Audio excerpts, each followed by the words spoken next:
So hello everyone, welcome back to my channel test of Bengal চ্যানেলে আপনাদের অনেক অনেক স্বাগত। তো বন্ধুরা, মুখের স্বাদ বদলে ফেলার জন্য আলু টমেটোর এই মুখরোচক রেসিপি আপনারা বানিয়ে নিতে পারেন খুবই চটজলদি এবং খুবই লবণীয়। এই রেসিপি একবার বানালে কিন্তু আপনারা বারবার বানাবেন। এই রেসিপি এতটাই সুস্বাদু হয়। তো চলুন এই রেসিপিটি ঝটপট করে দেখে নিন। বন্ধুরা, এই রেসিপিটি বানানোর জন্য আমি এখানে দুটো পাকা টমেটোকে নিয়ে নিয়েছি। এখন টমেটোর দুটো ভালো করে ধুয়ে নিলাম। এরপর আমি ছোট ছোট করে এইভাবে টুকরো করে নিচ্ছি। তো টমেটোগুলো কাটা হয়ে যাওয়ার পর আমি একটি প্লেটের মধ্যে তুলে নিলাম। এরপর আমি গ্যাসটা অন করে গ্যাসের মধ্যে একটি কড়াই চাপিয়ে পরিমাণ মতো তেল দিয়ে দিলাম। তেল গরম হয়ে যাওয়ার পর ফোড়নে দিলাম গোটা জিরে আর দিয়ে দিলাম সামান্য একটু আদা কুচি আর সামান্য একটু রসুন কুচি দিয়ে একটু নেড়ে চেড়ে নিচ্ছি। বন্ধুরা, আমার চ্যানেলে যদি আপনারা কেউ নতুন হয়ে থাকেন, প্লিজ চ্যানেলটিকে সাবস্ক্রাইব করে পাশে থাকবেন। আর আজকের আমার এই রেসিপিটি কেমন হয়েছে আপনারা অবশ্যই লাইক কমেন্ট শেয়ার করে জানাবেন। তো এরপর কিন্তু আমি সামান্য একটু লঙ্কা কুচি দিয়ে দিলাম।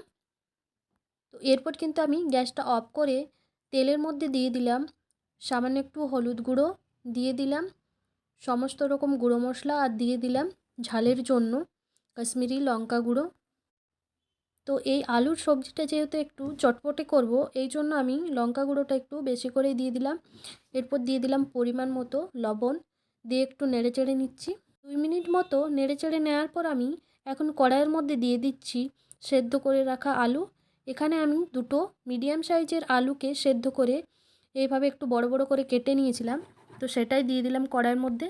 তো আলুটা কড়াইয়ের মধ্যে দেওয়ার পর একটু ভালোভাবে নাড়িয়ে নিতে হবে। তো আলুটা কড়াইয়ের মধ্যে দেওয়ার পর আমি গ্যাসটা আবারও অন করে নিয়েছিলাম।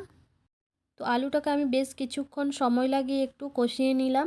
তো এরপর কিন্তু আমি কড়াইয়ের মধ্যে দিয়ে দিচ্ছি কেটে রাখা পাকা টমেটো। তো টমেটোটা দেওয়ার পর আমি আবারও নাড়িয়ে নিচ্ছি। তো টমেটোটা দেওয়ার পর কিন্তু আমি সামান্য একটু ঢাকনা চাপা দিয়ে টমেটোটাকে একটু সেদ্ধ করে নেব। খুব বেশি টমেটোটাকে এখানে ভাজবো না, সামান্য একটু ভাজা ভাজা হয়ে গেলে হয়ে যাবে।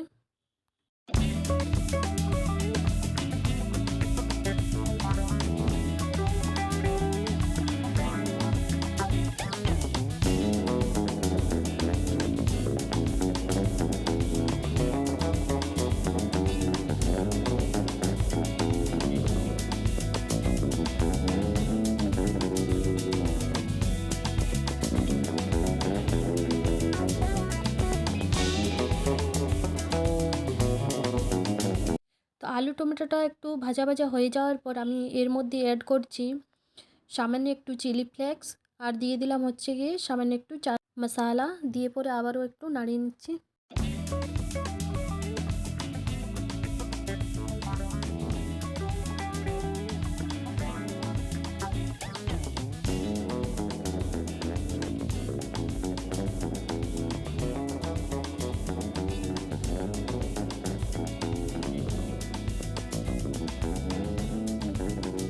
তো এই আলুর সবজিটা নামানোর আগে কিন্তু আমি এর মধ্যে উপর থেকে দিয়ে দিচ্ছি সামান্য একটু কস্তুরি মেথি, দিয়ে 2 থেকে 3 মিনিট ভালোভাবে একটু নাড়িয়ে নিচ্ছি।